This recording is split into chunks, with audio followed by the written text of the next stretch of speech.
Bangladesh cricket বোর্ডের নির্বাচনে একদিন আগেই প্রার্থিতা প্রত্যাহার করেছিলেন তামিম ইকবাল সহ 15 প্রার্থী, কিন্তু বৃহস্পতিবার আবার মিরপুরে এসে ভিন্ন দাবি তুললেন তাদেরই কয়েকজন, যারা নির্বাচনের নতুন তারিখ ঘোষণা করতে হবে।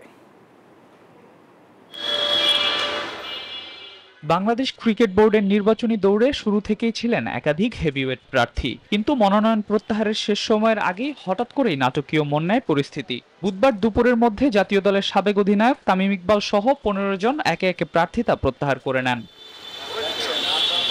যুক্তরাষ্ট্রের এক নম্বর জিম চেইন গোল্ডস জিম এখন আবারও বাংলাদেশে। বসুন্ধরা আবাসিক এলাকা ও বসুন্ধরা সিটি শপিং মলে। তবে সরে দাঁড়ানো প্রার্থীদের কয়েকজন বৃহস্পতিবার আবার হাজির হন মিরপুরের হোম অফ ক্রিকেটে। এবার তারা নতুন দাবি উত্থাপন করে নির্বাচনের নতুন তারিখ চেয়েছেন।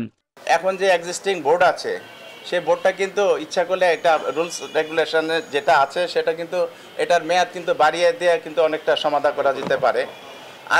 আরেকটি পথ আছে যে রিশিডিউল করলে এখানে যারা যোগ্য সংগঠক আছে, যারা মানে বিভিন্ন কারণে বাদ পড়েছেন বা তারা মানে তাদের কাউন্সিলরশিপ বাতিল হয়েছে, তারা কিন্তু আবার এখানে আসতে পারে। কাউন্সিলরশিপ বা এখানে ভোটে নির্বাচন করার জন্য তারা নমিনেশন পেপার সাবমিট করার একটি সুযোগ আছে।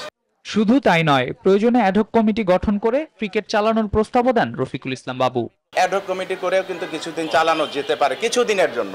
সেটা এই সাম্প্রতিক এই সংকটগুলি উত্তরণের জন্য ক্রিকেটের সাথে আমরা কিন্তু এটা করতে পারি। এই দাবিগুলি আমরা আমাদের অভিভাবক যে এখন বর্তমানে মাননীয় ক্রীড়া উপদেষ্টা, ওনার কাছে আমরা আপনাদের মাধ্যমে জানাতে চাই। নতুন এই অবস্থান বিসিবি নির্বাচনে অনিশ্চয়তা আরো বাড়িয়েছে। একই সঙ্গে এতজন প্রার্থী সরে দাঁড়ানোয় অনেক আসনেই প্রতিদ্বন্দ্বিতা হয়ে গেছে এক পেশে।